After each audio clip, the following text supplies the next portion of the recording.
I want to take a quick minute and show you the question that was posted for Thursday for your assignment. And it was on Google Classroom. And it was, what do you think Kihana's greatest struggle with as this time? And several of you wrote answers. So what I want you to do for today's assignment is go back in and reply to one another. If you haven't posted anything, and there's several of you that maybe missed that question because of where it was placed in Google Classroom, just go down a little ways. Actually, I'll move it back up. Um, and that kind of goes along with each of you. There's quite a few of you that need to answer that question, and the rest of you need, then you're going to go ahead and comment and have a conversation back and forth with each other.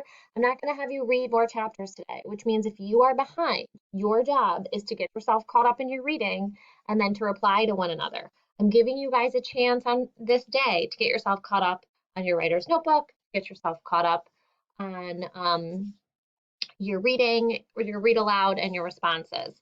So if you're all caught up with the read aloud, all you have to do is respond back and forth and have a conversation with some friends on this. If you're behind, you need to read and get caught and answer the question. So my hope is that by Monday, we'll all be on the same page and we'll all be ready to do the same thing.